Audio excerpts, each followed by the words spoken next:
All right, welcome to another episode. We have a name. Our new barber podcast. We're here to talk about barbers, the barber industry. What else? Lifestyle. I mean, we didn't got to give each specific topic, but we're A gonna little bit of everything. We're gonna touch on a little bit of everything. Yeah. So today's gonna be interesting because we just had back to school. Ooh, I like this one. Yeah, we just had back to school, like this and it's a topic of conversation, as they say, that is very interesting. It's back to school month, so we figured it'll be a good conversation to talk about barbers and how they deciding not to want to cut kids anymore. Yeah. So Barbers not cutting kids anymore. Why? So what's your take on it? I got a few different takes, honestly. But number one is I don't feel like there's a good enough reason not to cut kids. I'm assuming they get haircuts just like the grown men. Nice comb overs, skin fades, tight fades, and stuff like that. But is it worth our time? Do you value time or money when it comes to kids? Yes, I'll say this. For one, I know that kids are underpriced. That's what prevents a lot of barbers not wanting to cut them in the first place, because we all know that cutting a kid is a lot more difficult than cutting, you're essentially cutting a moving target at all times. Yeah, you got to have patience for that. Not a lot of barbers have that, so that's probably understandable. I know for myself, I feel like most shops that I've worked in, I've kind of become that kid barber. Right. I think a lot of that has to do with your energy and how they feel around you. There's always that one guy in the barbershop. Yeah. There's always that one guy in the barbershop that just could relate to the kids. You know what I mean? Always welcome. Your presence is calming to them. Right, very fun to be around, and the kids love that. You know? So there's always that one guy. That also doesn't mean that every kid is going to be, but the majority of the kids, being the first time getting a haircut, they don't respond like you would normally see. But the question is why, as a barber, you wouldn't cut a kid. So one of my opinions on that is pretty much you got to understand the term barbershop, right? And what it brings to the community. And a lot of times, and oftentimes, cutting kids eventually as they grow older and they've been with the same barber for 10, 20 plus years, I think that's the best part about the culture of our industry.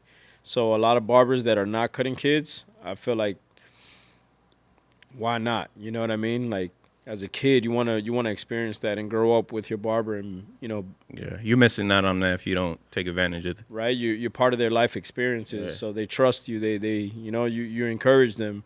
So I feel like that's the best part about it. It's also one way to realize how old you're getting. Yeah, that too. But I love that. You know what I mean? Yeah, not every kid is gonna sit still, but oftentimes it takes a few haircuts to kind of get the kid to actually be more calm and be more understanding to what they're getting and what the process is. Yeah. First few times they might cry, they might jump around in the chair, they might, all of that screaming and stuff, but it takes a few haircuts to actually get them to settle down. Yeah, exactly. And it also has to do with the parents. Like, there's definitely some things parents can do at home to help prepare these kids, no? Yes, but when I say a lot of times, like, you'll get a mother who wants to stand right there, which then makes the kid want to be kind of like a baby, like a little baby. Kind of like, oh, my mom's going to protect it. Yeah. Yeah, I agree with that. Yo, let the father bring him in. Let the father sit down. But remember, that's not always the case. That's not always the case. You're right. But ladies, you have your kid. He's in the shop. Just sit down. Don't stand right there, because most of the time it gives the kid a reason to act up. You know what I think is one of the biggest things and one of the coolest things is when barbers come together to help. Yeah. When kids are getting a haircut. You know what I mean? When the barbers come together, I think that's one of the coolest things, because it brings it just shows you what kind of staff you have. It kind of shows you what barbershop you're in and the environment you're in. And I think that's pretty cool. So I'm going to leave the question up to you guys. Why is it that you guys don't like cutting kids? Like, leave leave. I think we gave a couple, but I also think we Right. gave some reasons why you should, given the fact that these Absolutely. kids, they're gonna make you more money in the long run because an older guy gets older and eventually moves on. Right. A younger kid, you're gonna have more time with him.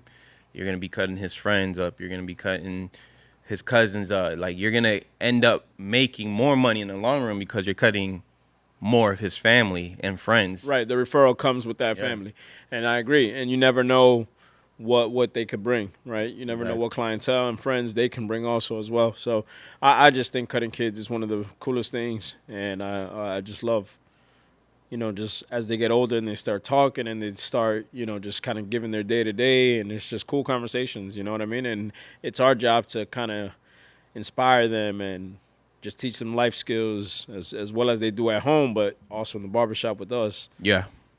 One of the coolest things I've experienced is, oh God, I've been doing this for a long time, but is when you're cutting a kid who's in middle school. Right. And all of a sudden now he's a man, and now y'all talking like men. Like, you were giving this little dude advice, and all of a sudden now he's like, he wants to chill. And it's like, or when they start driving to the barbershop on their own. It's like, I've experienced it's a weird transition that you have to be prepared for, because now it's like, yo, he needs advice, but he needs advice about girls. Yeah, it's more about girls. It's more about school. Like, man, this dude, like, he used to sit in a booster seat. Now, exactly. Yeah, they got a mustache now. Yeah, it's crazy. But I think it's a cool thing to do that. You see how we're talking about it and we're getting hyped about it? I think that's the point. So for the barbers that don't cut kids, man, I mean, I guess to each his own, but it's also shame on you, man, because there's a lot of great things you can tell a kid and inspire a kid about and be a part of their lives. Yeah, be an impact in their life. Exactly. That's big. It's key. Yeah, so cutting kids to me is definitely fun. What else we got? Well, Since we're next topic is going to be... second question of the day. This is going to be a little bit easier. We'll transition back into something a little bit more serious, but let's go with, what's your favorite clipper right now? Favorite clipper would have to always be, well, not always be, it just became my favorite clipper, is what is it? Low Pro. The BaByliss or BaByliss. Low Pro FX. Low Pro FX. Those are my go-to for hair cutting and trimmers. Best clippers I've ever worked with. What do you like about them, though? Just the way they feel, the way they cut, the precision, the details that it gives off. Just the blade. Even if we switch the blade, whatever it may be, go get it. It's a great clipper. Yeah, pull it up. Low Pro FX BaByliss is officially my go-to clipper, and I've been cutting hair for a long time.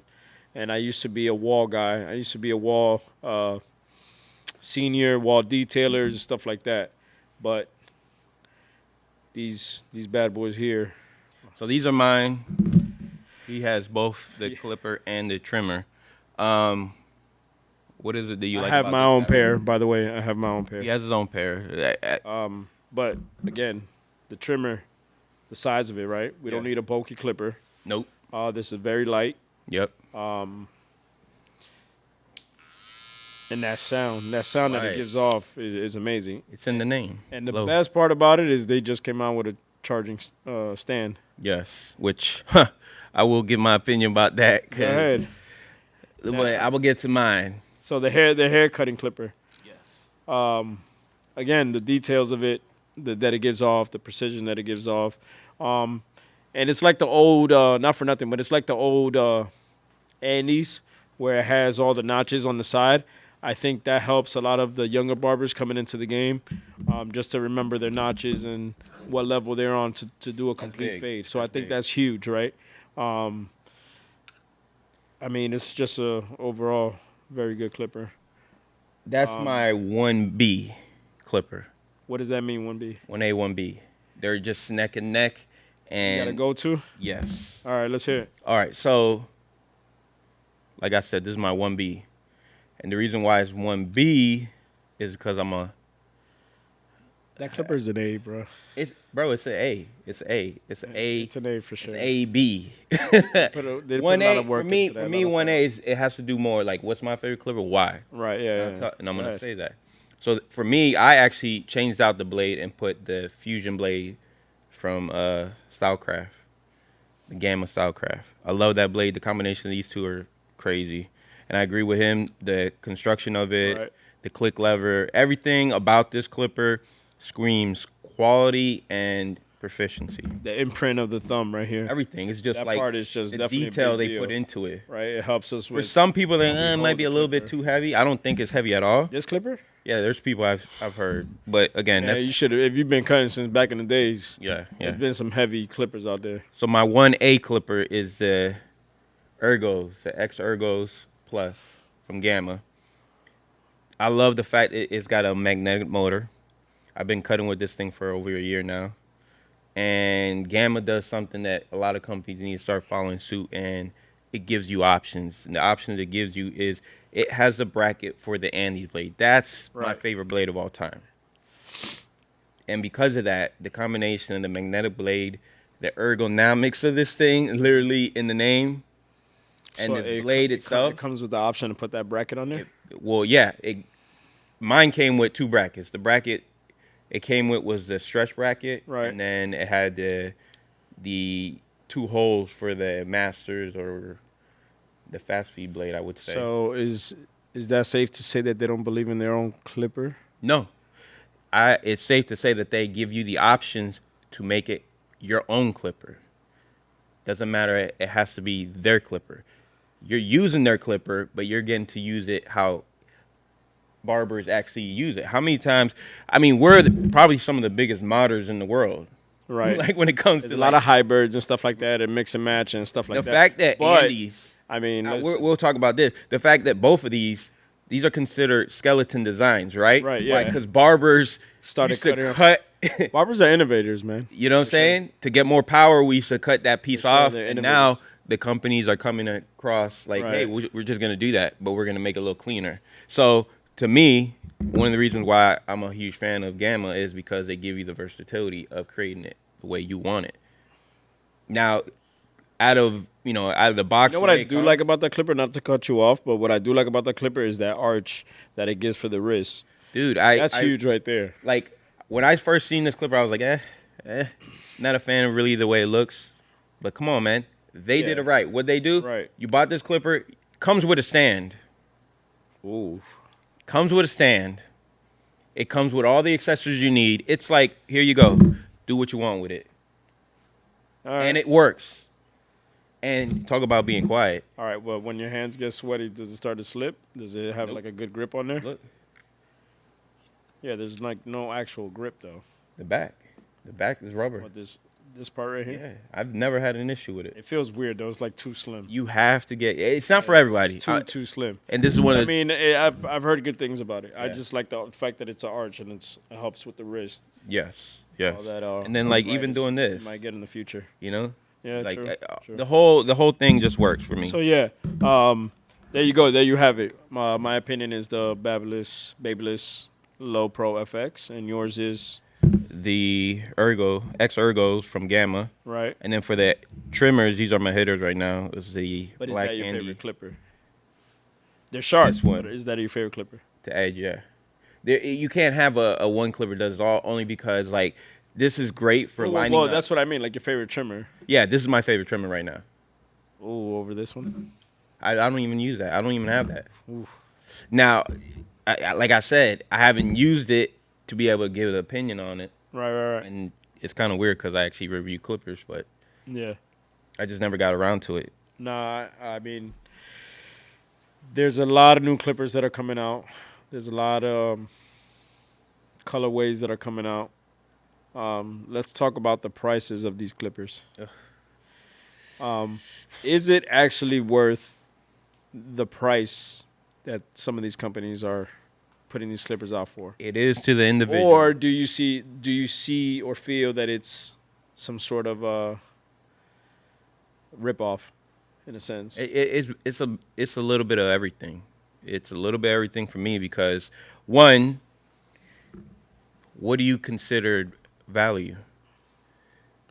That's the key. Like, every individual is going to have something that they consider like, yo, I can't pay that. Cool. But if this is making you money, it's going to make you, you're going to you're gonna get your money back. I mean, you always want to make sure that you use the best tools no matter what you do. You try to use the best tools. But you also can make a tool the best tool for yourself. Like we explained in previous episode, we used to rock Walmart clippers, and we just tinkered with them and made them what we knew as great clippers. But then it gives you then it makes you appreciate that much more when you actually get one of these in your hands. But remember, that was all we had, right? That was like, we didn't, like, what's coming out today is to make it easier for us. Of course. So if the haircuts are getting easier for us with the tools that we have, then essentially we got to say that it's worth it. It's worth it, but there is, I'll say it right now, BaByliss, whatever, that new clipper that they have, all the little gizmo, and it's like $500. That oh yeah, that's to me now we're getting into that like where are we going? Yeah, I mean, where are we going? Eventually, there's gonna be $1,000 pair of clippers. I'm sure there is. I can see that happening very. And there's gonna be a handful of people who are gonna get in their hands. They're gonna rave about it. I think it becomes a flex thing. Yeah, it becomes I got it, you don't. Right now, thing like Jordans and stuff. We just had discussion because today is the 16th. Right. Watch what's going off. Today's the 16th. Right. What happened today that we discussed about Wahl? They came out with a new clipper. Did they come out with a new clipper? No. Sorry. It's the same clipper, just a different housing. Yeah. No, or just pretty much just added a new color, right? Yeah. Colorway. Yeah, new colorway. So it's all gold and black. You know, it's like the new Wahl thing. Does it come with a stand? We haven't even found out about it. It might come with a stand. It might not come with a stand. It might be a separate charge. I wouldn't doubt it if it's separate. I mean, that's just kind of how most of the companies do it now. But they're promoting a new color. Listen, when it comes to the marketing side of things, I just feel that that's where the money's being made. If we market it the right way, these guys are buying it. Yeah. Is it worth it? I don't know. The quality of it, like the new BaBylissPRO ones you were talking about, I haven't tried it, so I can't really speak on it. Yeah. But it's hype. That's what the marketing is hype, doing. And that's where people buy it. And when they get in their favorite barber YouTuber or barber IG content creator, these younger barbers are being influenced to go get these things. And well, I think one of the most important things when you buy an expensive clipper is the battery life. Yeah. Right? And with the new ones that came out with BaBylissPRO, it has 2 chargers. Yeah, and a charging stand. Correct. Yeah. So I think the value of that, as far as you have a long battery life, I think that's pretty cool. Is it worth $500? I don't know. That's to the individual. I mean, yeah, I guess. Like if you got it, and that's the clipper you've been wanting, it's like camera gear or shoes. Like some people are looking at like, bro, why are you spending that much money? But to you, it's not a lot of money because that's what you want, right? Right. Yeah, to each his own. I mean, every people like to spend money on clippers and have the best tools, and then there's some. Well, what we were talking about earlier was pretty much the options of the clippers that you purchased and you reviewed in the past. They're pretty good too. Yeah, they're just not name brand. So you can say they're knockoffs if you want to, but a lot of these companies buy those same clippers and throw a brand on it. I've seen that before. So that's kind of the same thing. I just think that it's up to you. Like, am I going to argue with why they, do I like it? No, I don't want to spend more money. I'm thinking 200, 250 is already, we were already pushing the limit. You know what I'm saying? Like, what are we justifying these prices? But at the same time, I'm still buying them. Yeah, I mean, you buy what you like. Like these, I'll buy these over and over again. Yeah. I like these. Exactly. These are my favorite clippers. And it shows that they took a lot of time. Like, yes, these are priced a little bit more than I would like, but when you know that there was a lot of engineering, they took their time. What do those go for? Like 175, 180, something in that ballpark. I mean, as long as they last, that's all I care about. If they last, they're worth it. We'll find out soon. But the fact that they have a charging stand, I think is great now. Yeah. Again, I'm gonna buy another pair. I love those clippers. I know, it's true. It's true. It's a good pair. I don't know. You guys let us know what you guys are using at home or in a professional environment like a barbershop. Yeah, yeah. Let us know. For the younger barbers coming in, just go with what you feel you could get started with. And if you want to get straight to the big dogs, go ahead. But I suggest you start with something more simple and work your way up to the heavy hitter. Yeah, understand clippers, why they are what they are. Like, Right. don't just go in there thinking You have they're gonna make Lamborghini you. and you have Honda They're Civic. not just gonna so make you a better decide. barber if you don't know what you're doing. Right. It's not. Yeah. Like, don't make it a flex thing. Really know what you're doing and why you need it for. Yeah. So that's pretty much for today, right? No, I think we got one more topic in there. Oh, there is. You shoot it. I sent you the. What's the last one? The Florida. It's up to you. We got a couple, but we could pick. Definitely think. I think one. the Florida one should be like the one that's You want to do that? more like its own episode. The barbers' work ethics. What kind of barbers are out here today? What are they striving for? What is their work ethic like? What is their grind, their hustle like? Do they want it as much? Are they as hungry as they used to be? In my opinion, it's a different ball game now. I could speak from my experience, which is I've been a lot of different kind of barbers. Right. I've been the angry barber. I've been the quiet barber. I've been the unmotivated barber. Then I've been the motivated barber. The hungry barber. The outgoing barber. I've been. You go through different And you know what phases. crazy is? A lot of time that has to do with the shop environment. Absolutely. A lot of people don't I agree realize with that. Ooh, I like that. that the shop you're in can cause you to be something that's in you. No, that's 100% true. That's 100% But true. isn't I mean, necessarily a good thing. It's like everything else, right? The company that you keep around you is more than likely who you How become yeah, or how you move with, you know. Barbershops, I mean, listen, the days of just having a place to hustle out of, those days I feel like, are not in anymore. As far as like just open the door and just hustle. Like barbershops like that, I mean, they're always going to make good money, I guess. But is it really going to grow? Is the business really going to grow aesthetically? No. I just think you get capped out at a certain point. Right. Definitely get capped out at a certain point and would. Like, for me, everyone has their time. Like, I've been in shops where I've been there for 10 plus years. Right. Been in shops where it's lasted just a few years. I've been in shops where it lasted a few months. And I mean, I'm speaking within the sense like as an owner, to each his own on how they build and how they have their barbershop. But I mean, let's strive for better. Let's strive All around, for yeah.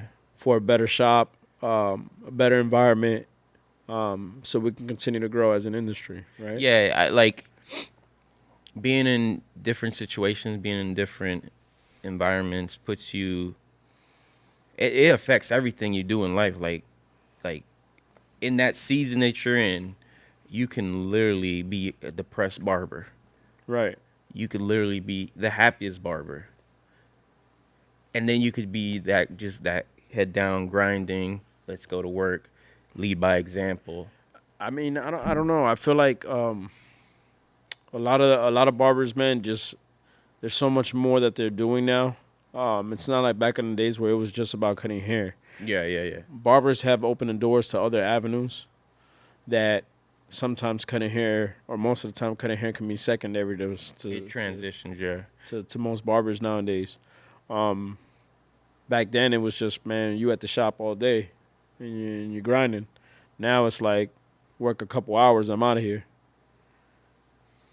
Maybe because the prices are changing, so they don't feel like they have to cut as much, which is kind of the point. I think it has to do with the influence that you're within. Like, if you're a younger barber and you come into a situation where you're picking up bad habits because all the veteran barbers have bad habits, Yeah.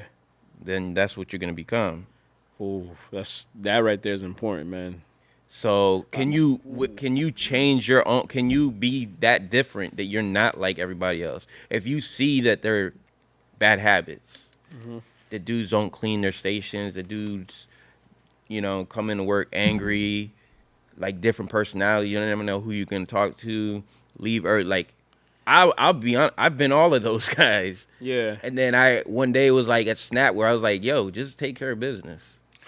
I mean, listen, how you carry yourself in and outside the shop is like the type of people that are going to be around you, right? Yeah. For this location, this barbershop that we're in, Sir Cut's Barbershop, located in Boynton Beach, Florida, 558 East Woolbright Road. Listen. Book on Booksy. Yeah, and absolutely. Google reviews. SirCuts.com. Let's punch that in there. At the end of the day, it's like you got to keep the shop organized, clean, and welcoming to the clientele. Yeah. That's who you're catering to. And each barber should feel the same way. Each barber in the shop should feel that if the restroom is unorganized or messy, whatever, let's just wipe it down, clean it up real quick, make it presentable for the client. Even if it's just for yourself, like, to do those things. Like, just don't walk out of the bathroom if you see there's paper towel on the floor or something stupid like that. Just throw it out. Always remember that your client's experience is what matters. Absolutely, and if man. they're coming into the bathroom and it looks like crap, they coming into the shop, nobody's greeting them. I've been that guy who's quiet as hell. Somebody walks in and I just, you just look at them. Turn the chair away, your or head texting. down. I've been all that. Be a welcoming barber. Let them know you care. 100%. As to why they're there, you're willing to cut their hair, or you're willing to pass them to the next barber that's available. And everybody in the shop should feel the same way. Again, moods change. People go through different phases. But, I mean, don't bring your stuff to work, pretty much. That's it. You can't wear your emotions on your sleeve. Yeah. If you're having a hard day or a hard time, take a moment and, whatever. But once you're in the shop, once you're in the shop and you're dealing with clientele, it's like try to keep that energy as best as you can. Try to keep that energy up. Not feeding off of that. Yeah, because at the end of the day, you want the client to return, and that's important. I agree. The worst thing is clients walking in and not being greeted. Yeah. And we've been there. We all been there. Like I said, I've been all kinds of barbers. I'm not jabbing nobody. I'm telling you from personal experience. I've been the guy who hasn't been social. I've been the guy who's been anti-social. I've been the guy who's been super social. It's like, man, finally get to a point where you're just consistent. Hey, what about the guy that doesn't? He's just tired of cutting, so he runs to the back. Oh yeah. He could see that client coming from a mile away. He's already in the back door. So I think that's we've all been those type of barbers, right? Just trying to, like, there's days you want to hustle, and there's days you just kind of like, nah, I don't feel like cutting today. You know what I mean? But again, the shop should definitely always look on point and welcoming to the client. And everybody should be just happy to cut the client's hair, not give off that bad vibe and bad energy and stuff like that. Like, not if you're trying to make money, bro.